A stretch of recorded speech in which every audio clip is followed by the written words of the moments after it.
Hello সবাইকে, আমি সাথে আছি রুহি। কিছু রাস্তা যেগুলো মানুষের জীবনকে নতুন রূপ দেয়, কিন্তু এই রাস্তাটি শেষ করে দিয়েছে অনেক মানুষের জীবন। এখন আমরা পাকিস্তানের বালটিস্তান গিলগিট অঞ্চলে রয়েছি। আমরা এখানে আসার জন্য অনেক চেষ্টা করেছি, এমনকি আমরা এখানে অনেক মানুষের প্রাণ হারাতেও দেখেছি। প্রথমত, এই রাস্তাটি অত্যন্ত অবহেলিত। বিশ্বের 9ম পর্বত, যার নাম নাঙ্গা পর্বত, এই গ্রামবাসীরা এই রাস্তাটি তৈরি করেছে। তারপর এটি আর কখনোই মেরামত করা হয়নি। আমরা পাকিস্তানের রাজধানী ইসলামাবাদ থেকে যাত্রা শুরু করেছি। বাসে চড়ে মুজাফফরবাদ যাচ্ছি।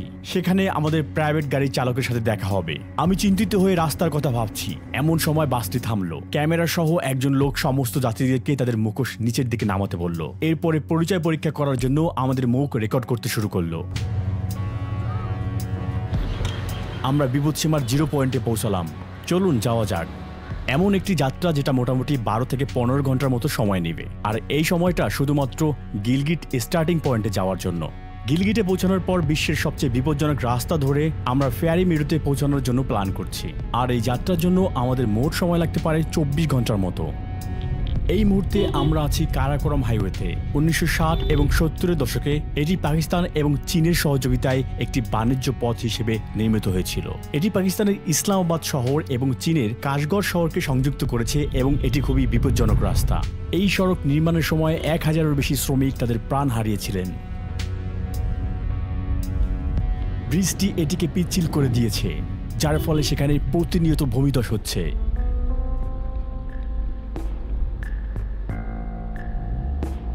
এমনকি যাত্রার শুরুতেই আমরা পিছনে ফিরে যাওয়ার জন্য ইঙ্গিত পেয়েছিলাম।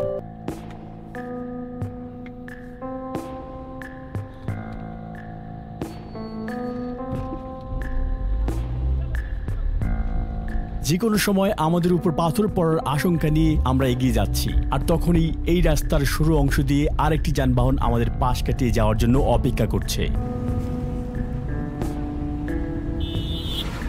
আমরা আশা করছি যে আমরা যা দেখছি তা আমাদের সাথে ঘটবে না।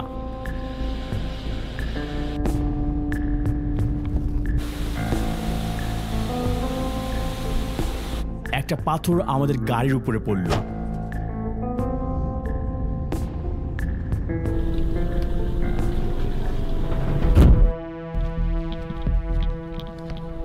আমরা দেখতে পেলাম যে আমাদের থেকে মাত্র 15 মিনিট এগিয়ে যাওয়া একটি গাড়ি পাহাড় থেকে ছিটকে নিচে পড়ে গিয়েছে। একটি অ্যাম্বুলেন্স এইমাত্র এখানে এসেছে।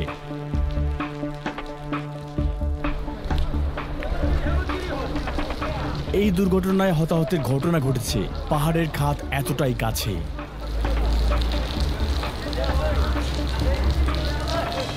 তিনি যে স্থান থেকে ইশারা করছেন সেখান থেকে ওই গাড়িটি পড়ে গিয়েছে, এবং মানুষ তাদের প্রাণ হারিয়েছে। একে একে তাদেরকে গাড়ি থেকে বের করে আনা হচ্ছে।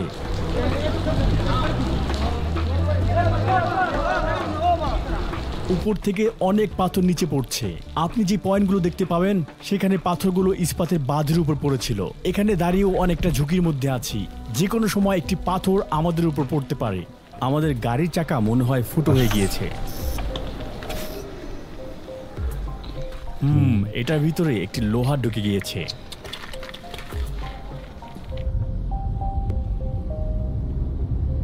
আমরা একটি বিশাল পাথর দেখতে পাই, যা কয়েক মিনিট আগেই পড়েছিল। এখন এটি অপসারণের অপেক্ষায় রয়েছে। দেখতে পাচ্ছেন একটি পাথর পড়ে আছে। পুরো বোঝাই করা ট্রাক এই রাস্তাগুলোকে আরো সরু করে দেয়। জানালায় একটি পাথর আছড়ে পড়েছিল। পাকিস্তান পাহাড়ে ভরা। বিশ্বের 26,000 ফুট 14টি পাহাড়ের মধ্যে 4টি রয়েছে এই অঞ্চলে। তাদের কাটিয়ে উঠতে ধৈর্য, প্রতিভা এবং ইস্পাতের মতো স্নায়ু প্রয়োজন। ড্রেন না থাকার কারণে এবড়ো থেবড়ো রাস্তা থেকে বন্যা এবং গর্তের পানি নিষ্কাশন হচ্ছে না।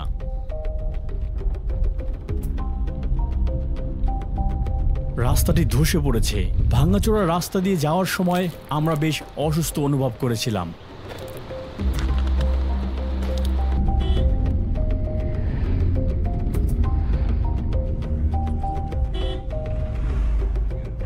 আমাদের গাড়িটি একটি পাংচার হওয়া টায়ার নিয়ে সামনের দিকে এগিয়ে যাচ্ছিল।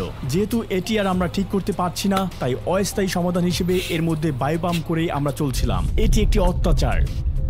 আরও একটি ঘটনা, মানুষ 20 মিনিট ধরে খালি হাতে রাস্তাটি ঠিক করার চেষ্টা করছে, আর এই সময়টাতে আমরা প্রার্থনা করছিলাম যাতে পাহাড় থেকে আমাদের গায়ের উপর কোনো পাথর না পড়ে।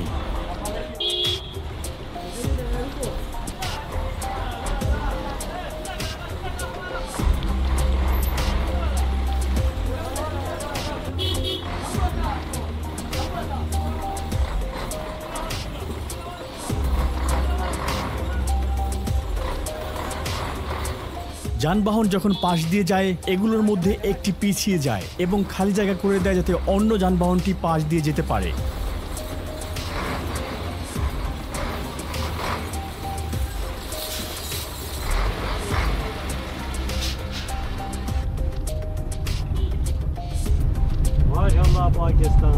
আজ আমরা কারাকোরামের তৃতীয় দুর্ঘটনা দেখেছি এবং এখনো আমরা সবচেয়ে বিপজ্জনক অংশে পৌঁছাতে পারিনি। এই সব কিছুই আমাদের ইঙ্গিত করছে যে আমরা জীবনে কতটা ঝুঁকি নিচ্ছি। ভয়ে আমার পেট অসুস্থ হয়ে পড়েছে। বেশি করে নিঃশ্বাস নিন।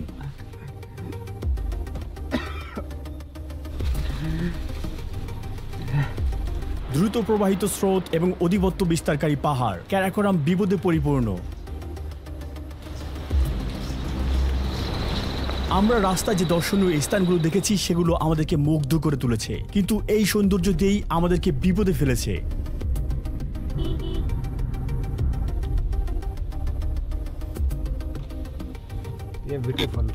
পানি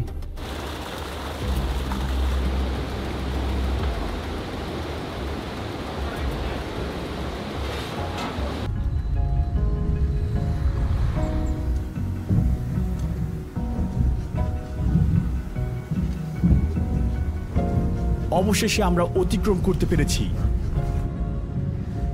এই অভিজ্ঞতা ছাড়া সবচেয়ে বিপজ্জনক রাস্তায় পৌঁছানোর গল্পটি অর্ধেক হয়ে যাবে, কারণ এটি নিজেই সম্পূর্ণ অন্যরকম একটি বিপদ।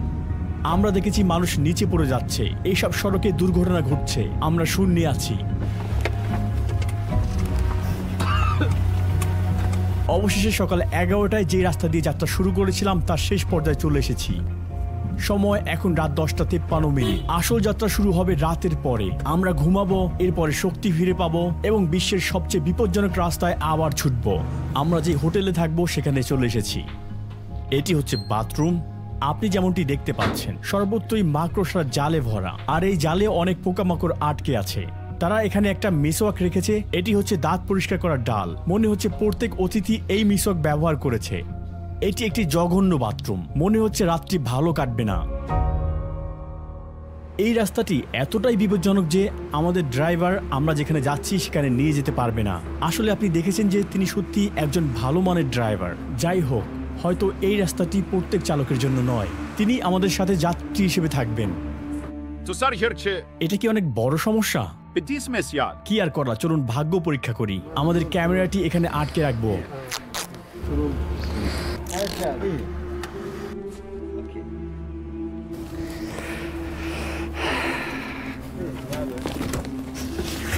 আপনার সিট বেল্ট নেই, তাই না?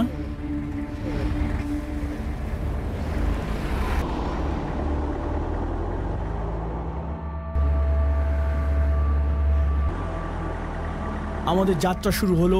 নিরাপত্তা বাধা তুলে নেওয়ার সাথে সাথেই আমাদের শ্বাস আটকে যাচ্ছিল। শ্বাস প্রশ্বাস বেড়ে যাচ্ছে।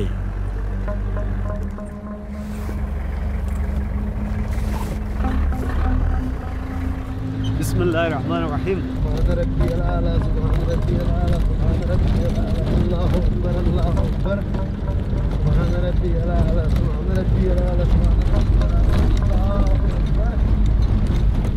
যেমনটি আপনি দেখতে পাচ্ছেন, এটা কোনো পিচের রাস্তা নয়, নেই কোনো ইস্পাতের বাঁধ। ভূমিধস বা শিলাপাতের ক্ষেত্রে এর বিরুদ্ধে কোনো সুরক্ষা নেই। আমরা শুধুমাত্র এলোমেলোভাবে যাচ্ছি। কারাকোরাম হাইওয়ে থেকে ফেওরি মেডোসের এই সরু পথটি আমাদের তাতো গ্রামে নিয়ে যাবে। শেষ গন্তব্য হলো ফেওরি মেডোস। স্বর্গ থেকে মেঘের মধ্যে দিয়ে যাওয়া 10,800 ফুট উঁচুতে যাওয়া একটি পথ। এই দৃশ্যটি দেখতে অনেক দুঃসাহসীরাই তাদের প্রাণ হারিয়েছিলেন সড়ক দুর্ঘটনায়।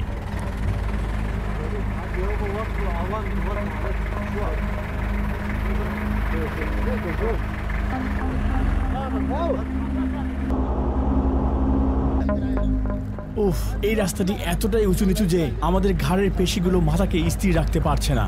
মনে হচ্ছে যেন রাস্তা দিয়ে নেয় ভূখণ্ড দিয়ে যাচ্ছি। তারা রাস্তাও নির্মাণ করতে পারেনি। আমরা এখনো শুরুর দিকে আছি। আমরা এখনো বিপদ সীমায় পৌঁছাতে পারিনি। বিশ্বের 9ম বৃহত্তম পর্বত নাঙ্গা পর্বতের গ্রামবাসীরা এই রাস্তাটি তৈরি করেছিল। এরপর থেকে আর কখনোই এটি ঠিক করা হয়নি। আমাদের চালকের উচিত গাড়ি চালানোর সময় প্রতিনিয়ত রাস্তার দিকে নজর রাখা। এর আগে অনেক লোককে এই গর্তে চাপা পড়ে মৃত্যুবরণ করতে হয়েছে। এই 16.2 কিলোমিটার 3 ঘন্টার নুড়ি পথটি এমন একটি রাস্তা যা কখনো কখনো দুর্ঘটনার পয়েন্টগুলোতে পড়ে যাওয়া এবং মরে যাওয়া মানুষের স্মৃতিকে দেখায়। আমরা আশা করছি যে আমাদেরকে এরকম দেখতে হবে না। শেষ পর্যন্ত আমরা আমাদের অনুপ্রেরণাকে ধরে রাখতে পারবো। বন্ধুরা, নিচে দেখুন, সেখানে কোনো সুরক্ষা নেই। বাতাসও একটু একটু করে বাড়তে শুরু করেছে। বাঁকে কোনো ঢাল নেই। একটি গাড়ি পাহাড় থেকে নিচে পড়ে এবং আগুনে ফেটে যাওয়া প্রতিরোধ করার জন্য কোনো সতর্কতা নেই। আপনারা ইতিমধ্যে দেখতে পাচ্ছেন আমরা পাথরের উপর দিয়ে যাচ্ছি। একটি ভূমিধস শুধুমাত্র আমাদের মাথার উপর পাথর ফেলতে পারে এমনটি নয়, বরং এটি আমাদের নিচে পড়ে যাওয়ার কারণও হতে পারে। এখন আমরা সংকীর্ণ পথে যাওয়া শুরু করেছি। অ্যাড্রেনালিন নিঃসরণের মাত্রা এখন বৃদ্ধি পাচ্ছে।